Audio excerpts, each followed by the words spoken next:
tadi kami sampaikan juga alasan secara lisan bahwa patut diduga ada rangkaian kriminalisasi terhadap klien kami, Lisa Mariana.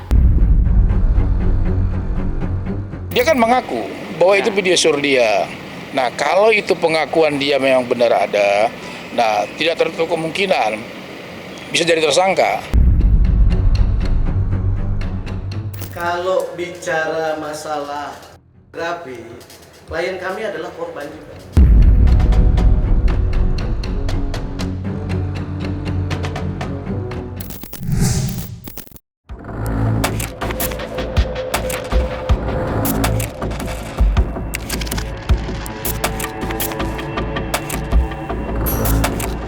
Setelah menunda pemeriksaan terkait kasus video syur, selebgram Lisa Mariana memastikan hari ini akan memenuhi undangan penyidik Polda Jawa Barat untuk dilakukan pemeriksaan. Kasus video syur atau pornografi yang menyeret Lisa Mariana yang berujung pelaporan oleh Asosiasi Advokat Indonesia mendapat tanggapan tegas dari kuasa hukum Lisa Mariana. Dalam pernyataan terbarunya, kuasa hukum Lisa Mariana menduga jika kliennya sengaja dikriminalisasi.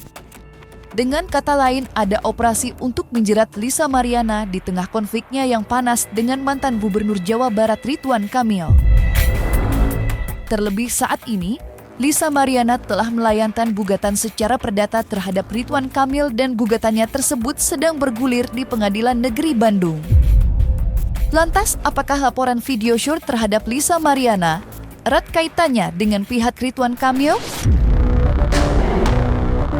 Tadi kami sampaikan juga alasan secara lisan bahwa patut diduga ada rangkaian kriminalisasi terhadap klien kami, Lisa Mariana, di mana undang-undang IT yang dilaporkan pelanggaran itu di Bandung terjadi beberapa tahun yang lalu ya.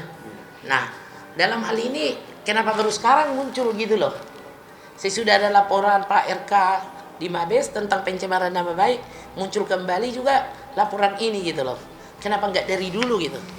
Bahwa di dalam undang-undang IT juga,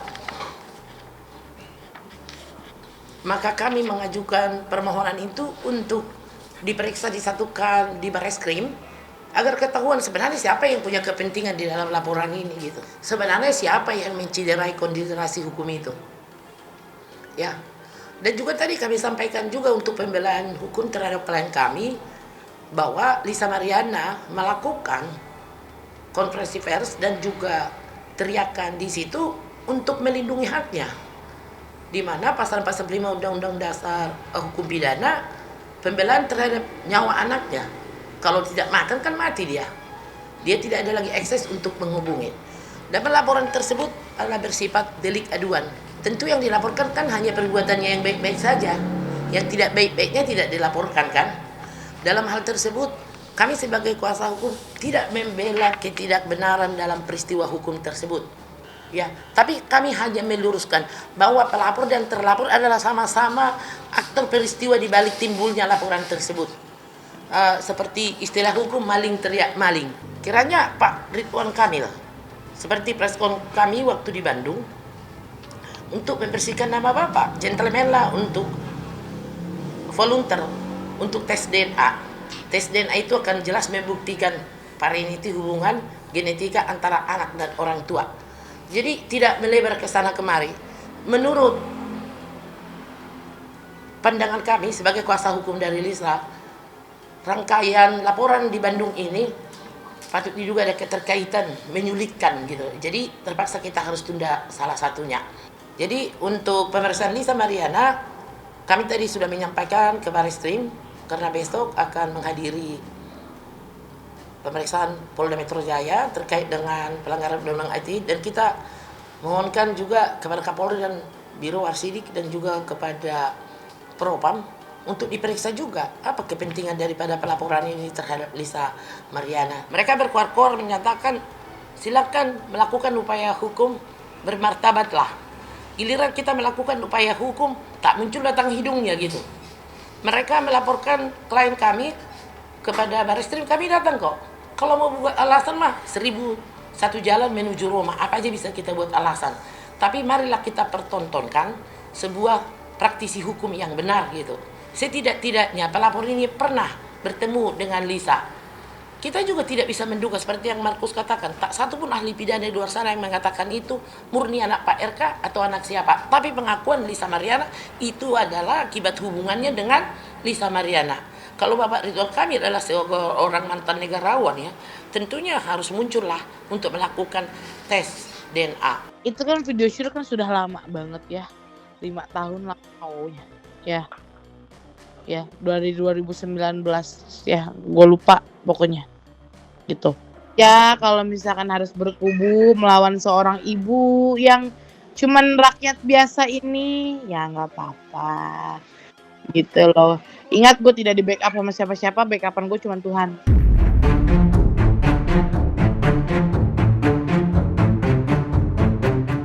Menyeberang ke kubu Ridwan Kamil yang diwakili kuasa hukumnya, Muslim Jaya Butar-Butar enggan berpolemik mengenai tudingan pihak Lisa Mariana terkait adanya laporan video syur.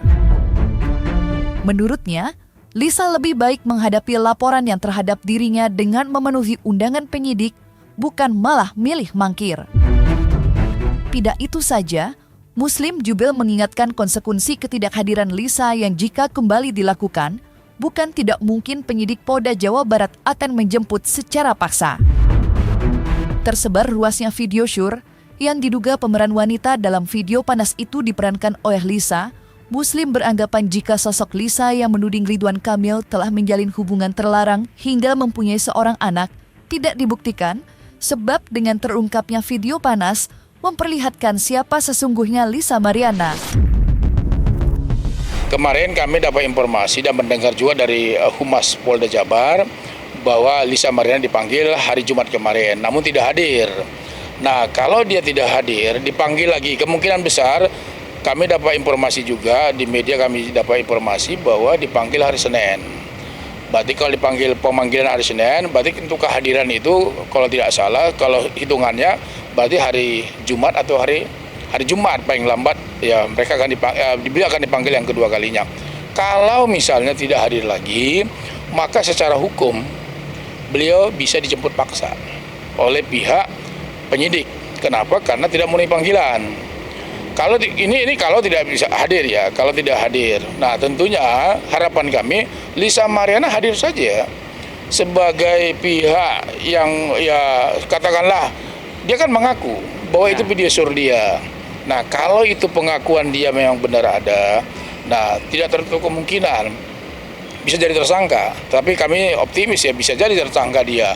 Karena ini kalau kami baca dalam pasal 29 sampai 35 Undang-Undang Pornografi tahun 2008 nomor 44 itu ancaman hukumannya 10 sampai 12 tahun. Artinya apa? Kalau benar dia melakukan itu, kemudian memproduksi secara sengaja, kemudian memperjualbelikan, itu kan dilarang. Nah, ancamannya ada. Ya, siap-siap aja. Gitu, siap-siap aja Lisa Mariana kan gitu. Tuh kalau dampak sangat berpengaruh ya. Kenapa? Berarti memang ini kan soal perilaku ya. Lisa Mariana kan selalu menyampaikan di dalam gugatannya maupun di dalam publik lah, menyampaikan bahwa dia tidak pernah berhubungan dengan yang lainnya, hanya dengan Pak Ridwan Kamil. Faktanya ada video surnya kan begitu. Nah, tentu juga majelis hakim akan melihat bahwa ini memang bukan perempuan yang baik kan begitu.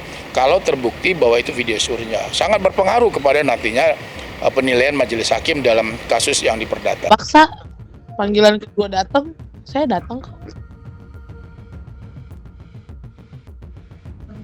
Enggak, panggilan kedua mah pasti datang kok, menghormati.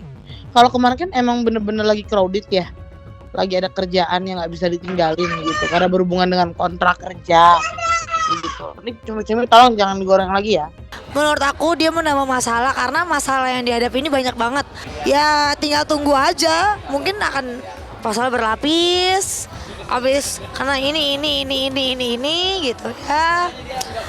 Menurut aku ya banyak-banyak berdoa aja lah sekarang.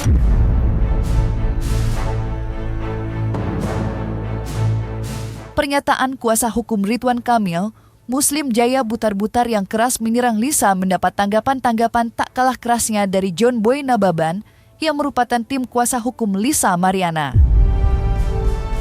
Dalam konferensi persnya, John Boy membantah jika kliennya mangkir dari panggilan penyidikan yang dilayangkan Polda Jawa Barat, tetapi minta penundaan. Dan hari ini Lisa Mariana ditemani kuasa hukumnya mengaku siap menjalani pemeriksaan di Bandung. Kini publik menunggu apa status hukum Lisa Mariana usai jalani pemeriksaan. Apakah Lisa Mariana akan langsung ditetapkan menjadi tersangka dan dilakukan penahanan? Untuk panggilan itu baru sampai kalau panggilan pertama di Bandung masalah undang-undang pornografi itu tanggal 7 Juni. Dan saya baru bales untuk suratnya tersebut pada hari Senin untuk diminta diundurkan tanggal 15. Kebetulan pas tanggal 15 tersebut saya memang berhalangan untuk hadir. Tapi saya hadir di Bandung. Supaya untuk dimundurkan kembali sehingga terjadilah tanggal 15. Jadi kalau ada berita bahwa kita mangkir klien kami ataupun layarnya menghilang itu tidak benar sama sekali. Cuman emang karena kondisi teknis dan keadaan yang membuat akhirnya tidak bisa menghadiri. Sehingga kita baru terima kebetulannya tanggal 15 kemarin untuk panggilan di Polda Jabar, kita akan menghadiri besok di Polda Jabar. Dan puji Tuhannya karena berbentrok dengan panggilan Bareskrim tanggal 15, tadi kami setelah ke Bareskrim memohon untuk pengunduran waktu. Kemungkinan dalam minggu ini juga, kalau nggak hari Kamis ya mungkin minggu depan, dan direspon dengan baik. Karena di Bandung itu panggilan kedua, ya kami akan menghadiri ke sana.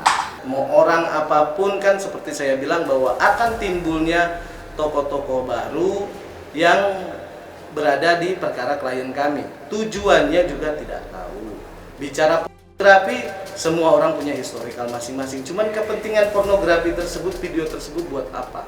Dan itu harus diuji semuanya, dan kepentingan pelapornya apa? Masyarakat mana yang dirugikan, masyarakat mana yang disebarkan. Itu aja sih dari saya. Apapun pemberitaannya tersebut, itu semua harus diuji ke depannya. Jadi nggak bisa sesumbar bahwa bersalah ataupun langsung menjudgment akan dijemput paksa. Saya rasa itu hanya penambahan di media-media saja. Dan saya meyakini polisi kita itu pasti selalu profesional dengan sesuai slogannya, presisi. Kalau bicara masalah grafi, klien kami adalah korban juga. Satu, pada posisi pembuatan itu dia masih di bawah umur juga. Bukan di bawah umur sih, maksudnya masih terlalu muda. Jadi pasti ada iming-iming ataupun yang lain kenapa dia harus berbuat itu. Tapi semuanya itu akan diuji kebenarannya. Nanti seperti apa proses di kepolisian di Jawa Barat.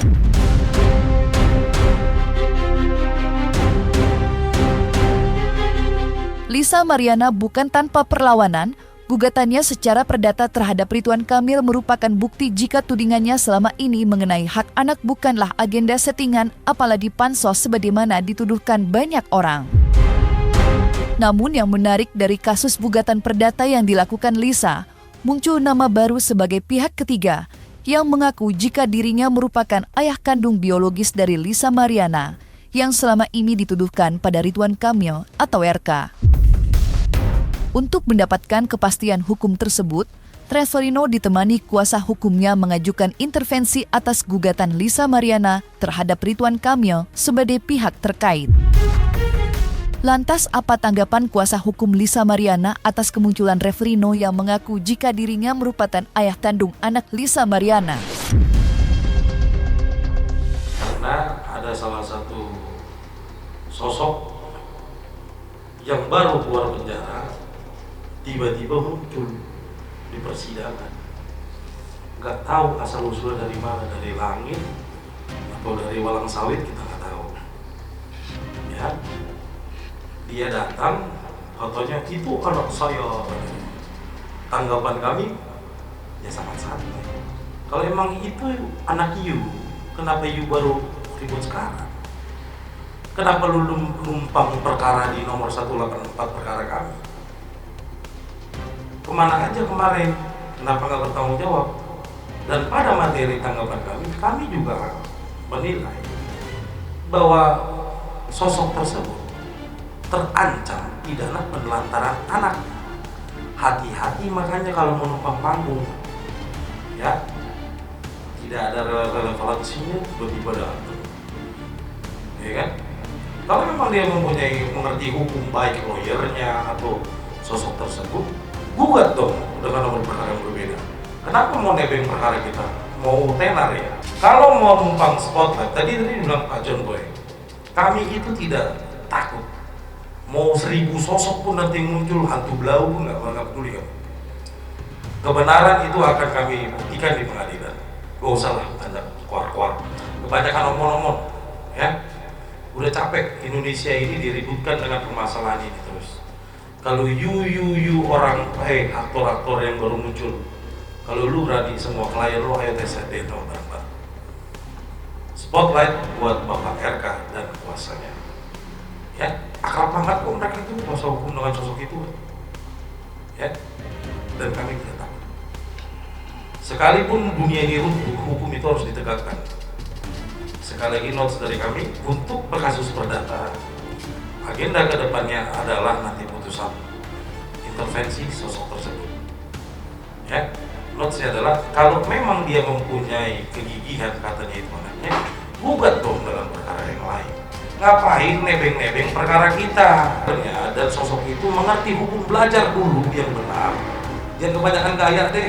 Tanggal 23 Juli ini adalah putusan sela. Putusan sela terkait dengan apakah gugatan intervensi dari Revalino dikabulkan atau tidak oleh majelis hakim. Kami punya keyakinan, insya Allah mudah-mudahan dikabulkan. Kalau dikabulkan, tentu nanti Revalino akan masuk dalam perkara 184 sebagai pihak intervensi. Kira-kira begitu.